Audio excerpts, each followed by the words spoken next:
और ये छात्र जीवन का सबसे बड़ा दुख है। हर रोज खड़े होना, हर रोज तैयारी करनी, निरंतर करना, परीक्षाओं में असफल रह जाना, फिर से रिवाइव होके उठ खड़े होना, फिर से असफल हो जाना, फिर से उठ खड़े होना। इससे मुश्किल टास्क कोई नहीं हो सकता। चीजें ऐसी होनी चाहिए और मैं नहीं कर पा रहा हूँ। यंग एज में सबसे बड़ा कारण तो यही होता है ना। प्राकृतिक कारणों को छोड़ दे कि कोई छोड़ कर चला जाए, या जो अपने हाथ में नहीं है वो चला जाए। जीवन सत्य है, मृत्यु सत्य है। वो तो एक कारण हुआ, उसमें कोई चेंज भी नहीं कर सकते, लेकिन हमेशा एक अफसोस होता है। जैसे जिनके पिताजी नहीं है या जिनके माताजी नहीं है, तो उनको लगता है ना कि मैं सफल होने के बाद मैं अपने पिताजी को दिखाता। मेरे पास आते हैं स्टूडेंट्स के मैसेज, भैया मेरे पिताजी होते तो बहुत खुशी की बात होती। एक दुख तो वो है। एक दुख जो हर रोज का है। ये जो दुख मैंने बताया, ये तो जब जब आप सफल होंगे तब कुछ कुछ मोमेंट पे ध्यान आएगा। एक दुख वो है जो हर रोज का है कि मैं चीजों को बदल नहीं पा रहा हूँ, बहुत प्रयास के बाद में भी। क्या मेरे प्रयास करने से चीजें बदल भी जाएंगी या नहीं बदलेंगी? एक दुख ये है।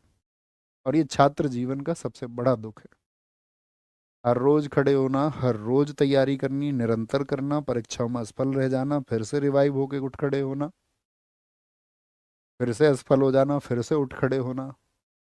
इससे मुश्किल टास्क कोई नहीं हो सकती। जैसे बहुत आसान होता है, कहते हैं ना सबकी भाई पढ़ाई तो सबसे आसान काम है, मजदूरी बड़ा कठिन काम है। जब मजदूरी में होते हैं तो एक मतलब मानसिक, आप समझिए कि झुकाव ऐसा हो जाता है कि हाँ यही काम करना है, तो वो काम फिर सेटिस्फाई करने लग जाता है।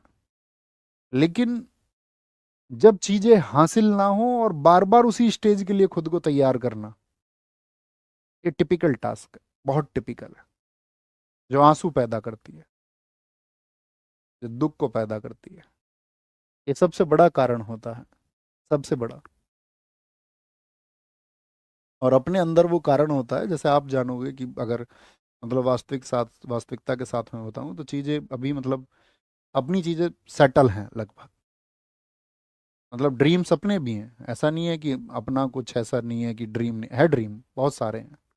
अपनी भी योजनाएं हैं कि क्या करना है, क्या नहीं करना है। लेकिन उस एक स्थिति पे आ गए तो अब कुछ रोना बचा क्या भैया किसी एक चीज के लिए? कोई चीज अभी भी है जिस पे आंसू आ जाए? हाँ, अभी भी वो चीज है। वो एक चीज है क्रांतिकारी विचार। जब जब पढ़ें तब तब गमगीन स्थिति होती, तब तब। और ऐसे नहीं, मैं अपनी भावनाएं इसलिए प्रेषित कर रहा हूँ आप लोगों के लिए कि आप शायद आप में उसको समझ सकते हैं। वो मेरे लिए मतलब अभी भी उसको पढ़ के आंखों में आंसू आने वाला समय होता है। मैं बहुत पढ़ता हूँ, बहुत, निरंतर।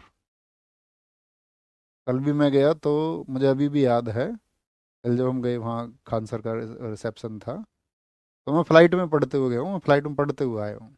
वहाँ से जो कैब थी मैं तब भी पढ़ते हुए गया। मुझे इतना शौक है उसका पढ़ने का। और मैं उसको मतलब जीवंत रखना चाहता हूँ आपकी तरह। मतलब मैं छात्र ऑलवेज लाइक, मतलब मैं एक स्टूडेंट ही रहूँ। उससे बेहतर कोई उपलब्धि होगी नहीं मेरे लिए। तो बहुत सारी चीज़ों पे हम रोते हैं, हम उस चीज़ पे चर्चा कर रहे थे, लेकिन उम्मीदें हमें ये होती है कि हाँ चेंज आएगा, बदलाव आएगा, बदलाव आएगा। ठीक है।